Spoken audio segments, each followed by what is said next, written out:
lumaban tayo, kailangan sigurado tayo. Nag-iisip pa yung mga grupo, anong magandang labanan. Pag lumaban dire-diretso, patay mo patay. Well plan lahat para pag puno na ang salok, yun na nang may gagawin na talaga ang mga tao. But the power of the people will rise. Yun naman ang kailangan natin. From Cavite, marami tayong mga kilala. I think this is my first time to face in media or dito. Meron kami mga media doon pero maliliit lang. I don't know. As a Secretary General which is designated by Honorable Danny Dayang Hirang, by overview lang kami, last 2022, BBM Sara join naman yun sila, di ba? Then, the parallel group, meron ako mga parallel yata dito, mga Saraol, na before natatakbo, sana si BP, they are encouraging all of you to run for President, ang ating Vice President. Pero dismaya tayo, dahil, yun, meron na mga Saraol, yung mga Saraol na yan. Dismaya dahil hindi siya tumakbo. So they have the reason, baka destiny or sinabi pa ni Doc Mata, may reason. No? They have the reason why is it nangyari ito sa Pilipinas. Maganda yung sinasabi ni Doc Mata. Then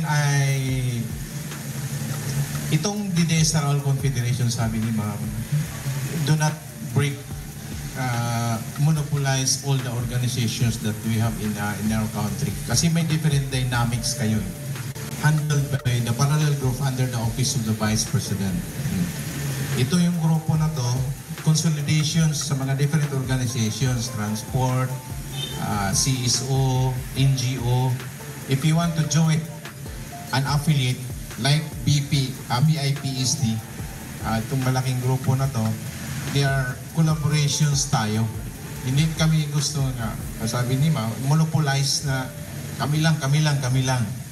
We are all the same tayo yung gusto. Kung makikita nyo, si BP is no party at all. Wala siya na. Very particular siya.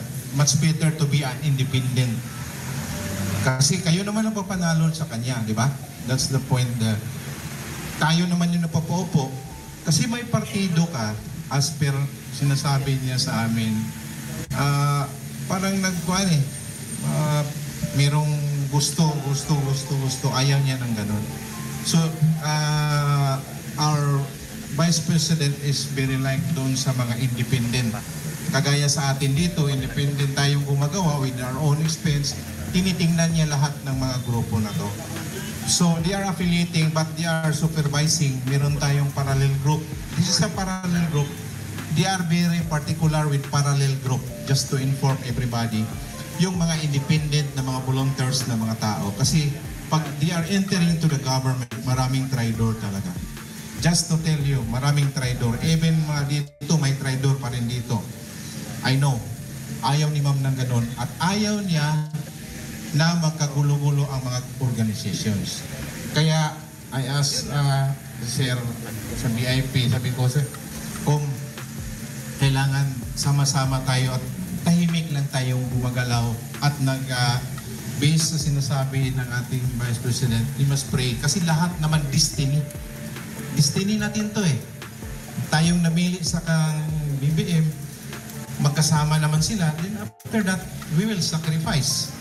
Ganito talaga nangyari sa atin. So we will pray kung gusto. Sabi ni Ma'am, if sa akin talaga ibibigay ito, sa akin talaga to. Pag makulong siya, wala tayong magawa. Baka mayroon namang iba. So we'll prepare ourselves. Sabi niya, ayaw niya magkagulo-gulo. Kailangan continuous lang tayo sa ating hanap buhay.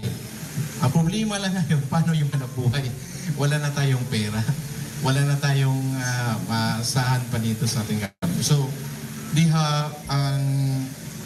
ang grupo, ibalik tayo doon. We have the confederations. Inikot na namin lahat ng mga lugar. Hindi nyo makikita kasi wala namang media, di ba? Wala mainstream media. Sa mga ground kung makita nyo, nandun yung mga grupo. May KPP, may mga different foundations. We are collaborating all of that.